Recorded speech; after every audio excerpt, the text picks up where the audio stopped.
इस वीडियो में आपको बताने वाला हूँ कुवैत T10 चैलेंजर्स लीग का जो सेमीफाइनल वाला दूसरा मैच है उसके बारे में यहाँ पे बताने वाला हूँ। तो भाई इस वीडियो में इस मैच से जुड़ी सारी जानकारी आपको देने वाला हूँ। आपको क्या करना है, पूरी तरीके से वीडियो को देख लेना है और सभी प्लेयर्स के बारे में अच्छे से समझ लेना है, क्योंकि एक बार अपने अच्छे से समझ लिए फिर अपनी टीम खुद से बना पाओगे। अगर अपनी टीम खुद से नहीं बना पा रहे हो, आपको चाहिए कि मेरे को बनी बनी टीम मिल जाए, तो क्या कर सकते हो, मेरी फाइनल टीम मैं अपने टेलीग्राम के चैनल पर देता हूँ। जिस टेलीग्राम चैनल का लिंक मैंने डिस्क्रिप्शन बॉक्स में दिया हुआ है, तो लिंक पे क्लिक करना और उसी से टेलीग्राम चैनल से ज्वाइन हो जाना। उसके अलावा भाई जिस तरीके से फर्स्ट सेमीफाइनल में हमने विन किया था, उम्मीद है कि आज के मैच में भी हम क्लीन स्वीप करने वाले हैं स्मॉल लीग की टीम में, और भाई जीएल की टीम में कोशिश करेंगे कि हम फर्स्ट रैंक लेके आएँ। तो आपको क्या करना है, पूरी तरीके से वीडियो को देख लेना और भाई एक लाइक ज़रूर कर देना, और चैनल को भी प्लीज़ भाई सब्सक्राइब कर देना, और कुछ भी आपकी बातें हो वो आप कमेंट बॉक्स में कर सकते हो। चलो अब सीधे जाते हैं मैच के ऊपर। दूसरा सेमीफाइनल है CCC और यहाँ पे SAS के बीच में होने वाला है। भाई सेम टाइमिंग रहने वाली है, सेम वेन्यू रहने वाली है। तो अगर इस वेन्यू की पिच रिपोर्ट देखी जाए ना, तो एवरेज स्कोर लगभग यहाँ पे 115 या 20 के आसपास रहने वाला है। बैटिंग के लिए अच्छी विकेट है, पेसर्स के लिए अच्छी विकेट है। लास्ट के 5 मैच में 46 विकेट्स गिरे हैं, जिसमें से कि सिर्फ पेसर्स को 28 और स्पिनर्स को 18। अगर अपने स्पिनर्स रखना भी है तो अपने सेकेंड इनिंग में रखना है स्पिनर्स, क्योंकि सेकेंड इनिंग में पिच स्लो होती है और वहाँ पे स्पिनर्स को ज़्यादा विकेट मिलते हैं। अगर यहाँ पे दोनों ही टीम की इस टूर्नामेंट में अगर देख लेते हैं कि परफॉर्मेंस कैसा रहा, तो CCC और यहाँ पे SAS ने लगभग यहाँ पे एक ने 6 मैच जीता हुआ है, एक में 5 मैच जीता हुआ है। खैर यहाँ पे तो पॉइंट टेबल का कोई मतलब ही नहीं बनता है। अगर हेड टू हेड की बात करें तो यहाँ पे सलमिया स्ट्राइकर्स का पलड़ा थोड़ा सा भारी भारी है। एक मैच ही अभी तक खेला हुआ है, जिसमें से कि यहाँ पे SAS ने ये मैच जीता हुआ था। अगर प्लेइंग 11 की बात करें, CCC की तीन की ओर से रमीज़ इब्राहिम विकेट कीपिंग करते हैं। उसके अलावा इस स्लाइड में आपके लिए ज़्यादा इंपॉर्टेंट बात यह है कि भाई स्टार्टिंग ओवर्स में प्रियंकनाथ कम कानगे, और उसके अलावा डेथ ओवर्स की बात करें तो मंगलाम और यहाँ पे कन खथागे बॉलिंग कराते हैं डेथ ओवर्स में। तो जो डेथ वाले बॉलर हैं आपके लिए काफ़ी ज़्यादा इंपॉर्टेंट हो जाते हैं। अगर इन बॉलर्स को आपने ट्राई करना है ना, तो किस तरीके से ट्राई करना है, अगर जीएल की टीम आप बनाते हो तो इन प्लेयर्स को अपनी टीम में रोटेशन करके ट्राई करके चलना है। अगर SAS की बात की जाए तो भाई अगर इनकी प्लेइंग 11 की बात की जाए, तो प्लेइंग 11 आप देख सकते हो, यहाँ पे आपको ज़्यादा कुछ बताने के लिए है नहीं। अब स्टार्टिंग ओवर्स की बात करें तो हुसैन सैयद, और उसके अलावा डेथ ओवर्स की बात करें तो मोहम्मद आर बादशाह और आमिर अली बॉलिंग कराते हैं डेथ ओवर्स में। तो जो डेथ वाले बॉलर है मैं आपको बता दिया हूँ मैंने कि किस तरीके से आपने इन प्लेयर्स को ट्राई करना है। अब थोड़ा सा प्लेयर्स के बारे में देख लेते हैं, किस तरीके से इन प्लेयर्स को यूज़ करना है। सबसे पहले भाई CCC के प्लेयर्स के बारे में बात करेंगे। सबसे पहले यहाँ पे आएंगे कनकनामे। अगर कनकनामे की बात की जाए तो भाई देखो, लास्ट मैच में 2 ओवर की बॉलिंग करी थी, लेकिन उससे पहले देखो भाई 13 मैचों में इसके नाम यहाँ पे 10 विकेट है। तो इस प्लेयर को आप जीएल की टीम में ट्राई कर सकते हो। स्मॉल लीग की टीम में मैं कहूँगा इसे ड्रॉप करके चलना। इसकी जगह पे कोई ऐसा इंपॉर्टेंट प्लेयर ले लेना जो ऑलराउंडर हो और बैटिंग से भी पॉइंट देता हो और बॉलिंग से भी पॉइंट देके जाता हो। फिर यहाँ पे आते हैं ईमान अंजू। अंजू की बात की जाए तो भाई देखो, मिडल ऑर्डर का बैट्समैन है, लेकिन हर एक मैच में लास्ट के दोनों मैचों में इसने 2 ओवर की बॉलिंग करी है। भले उससे पहले बॉलिंग कराता हो या फिर नहीं कराता हो, लेकिन लास्ट के दोनों मैचों में 2 ओवर की बॉलिंग करी है, और 23 मैचों में 26 विकेट है। तो प्लेयर विकेट टेकर है, लेफ्ट आर्म ऑर्थोडॉक्स बॉलर है। अगर सेकंड इनिंग में CCC की बॉलिंग आती है तो इस प्लेयर को पक्का ही ट्राई करके चलना, एक आध विकेट दे सकता है आपको। अलीलाम रतनाम आते हैं। रतनाम की बात की जाए तो भाई बैटिंग ऑर्डर थोड़ा सा नीचे है, बॉलिंग कराता है नहीं, तो रखने से भी कोई फ़ायदा है नहीं इस प्लेयर को। इंडिया मंगलाम आते हैं। मंगलाम की अगर बात की जाए तो लास्ट मैच में 1 ओवर की बॉलिंग मिली थी। मिडिल ऑर्डर का बैटर है। लास्ट मैच में भले यहाँ पे 33 रन बना दिए, पर रोज़ ऐसा आएगा नहीं कि 33 रन की पारी खेल के चला जाएगा। तो इस मैच में हो सकता है फ्लॉप जाए बैटिंग से, और बॉलिंग भी क्या पता मिले कि ना मिले। तो इसलिए मैं इस प्लेयर को रिस्क नहीं लूँगा, मैं अपनी टीम में इस प्लेयर को नहीं लूँगा। उसके बाद यहाँ पे आते हैं इब्राहिम रिफकाज। रिफकाज की बात करें तो जिस तरीके का प्लेयर है उस तरीके से इसने परफॉर्मेंस दिया है नहीं। अब देखो, इसने जितने मैचेस खेले, लगभग 7 मैचेस खेले हैं, 7 मैचों में इसका हाईएस्ट स्कोर रहा यहाँ पे 30 का रहा, सॉरी 59 का रहा। उसके अलावा इस सब में यहाँ पे फ्लॉप ही रहा, 30 रन की एक पारी छोड़ दी जाए, तो इसलिए मैं इसे नहीं लूँगा अपनी टीम में। हाँ, जीएल की टीम में इस प्लेयर को ट्राई कर सकते हो, कैप्टन वाइस कैप्टन में ट्राई करके चल सकते हो जीएल की टीम में।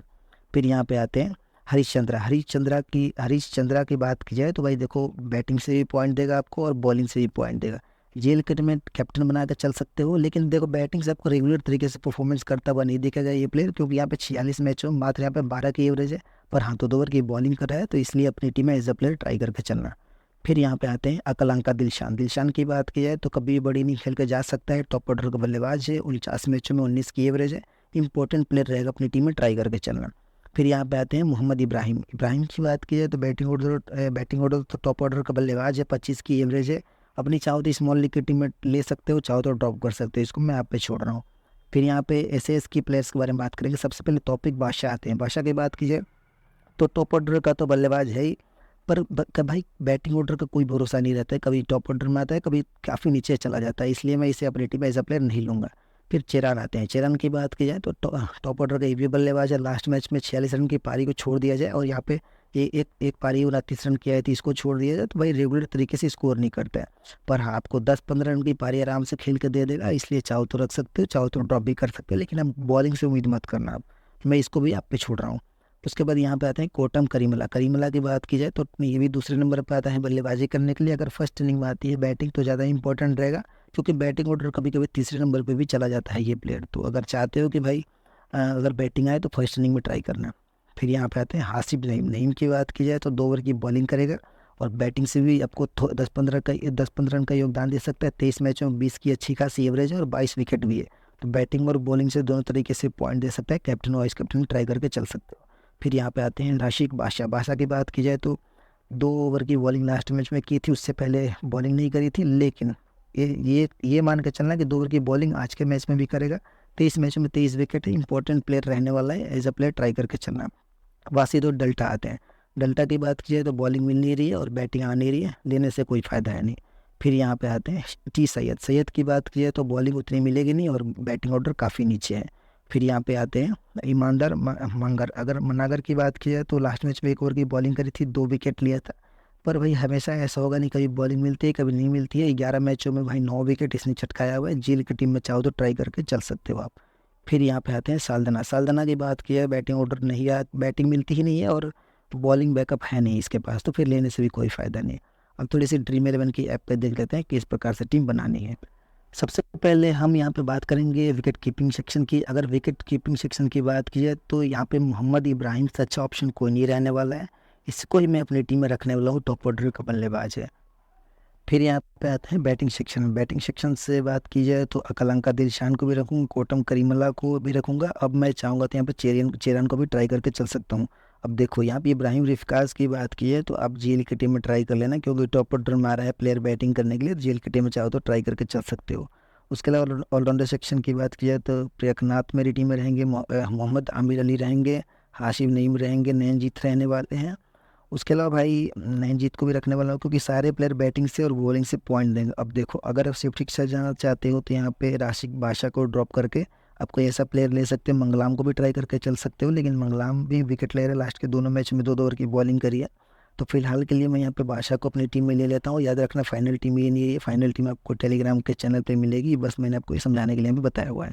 थोड़ा बॉलिंग सेक्शन में अगर जाया जाए तो यहाँ पे मैं एच मोहम्मद को अपनी टीम में रखूँगा। उसके अलावा भाई कथानगे को मैं अपनी टीम में रखने वाला हूँ। 2 प्लेयर मैंने लिया यहाँ पे बॉलिंग सेक्शन से। अब देखो यहाँ पे ईमानदार मनागर को मैं अपनी टीम में ले सकता हूँ, अंजू को अपनी टीम में ले सकता हूँ। उसके अलावा भाई आपके लिए अच्छे ऑप्शन यहाँ पे मंगलाम रहने वाले हैं। मंगलाम को जेल की टीम में आप कैप्टन वाइस कैप्टन ट्राई कर लेना, क्योंकि कभी भी भाई टॉप ऑर्डर में आता है बैटिंग करने के लिए और लास्ट के 2 मैचों से तो 2 ओवर की बॉलिंग करा के जा रहा है, इसलिए आप जेल की टीम में चाहो तो ट्राई करके चल सकते हो। लेकिन ध्यान रखना फाइनल टीम ये नहीं रहेगी। अब देखो कैप्टन और वाइस कैप्टन की बात की जाए तो आमिर अली को मैं अपनी टीम का कैप्टन बनाऊंगा, क्योंकि टॉप ऑर्डर में भी प्लेयर आता है बैटिंग करने के लिए और 2 ओवर की बॉलिंग करा कर जाएगा, इसलिए मैं इसे कैप्टन बना रहा हूँ। बाकी वीसी की बात की जाए तो प्रियकनाथ को अपनी टीम का वीसी बना के चल सकते हो, या फिर यहाँ पे अकलंका दिलशान को भी अपनी टीम का वीसी बना के चल सकते हो। लेकिन फिर अब मैं आपको बता रहा हूँ कि फाइनल टीम ये नहीं रहेगी, फाइनल टीम आपको टेलीग्राम के चैनल पर ही मिलेगी। तो भाई उम्मीद है कि आपको सब कुछ समझ में आ गया होगा। तो वीडियो देखने के लिए, अपना कीमती समय देने के लिए सबका बहुत बहुत धन्यवाद।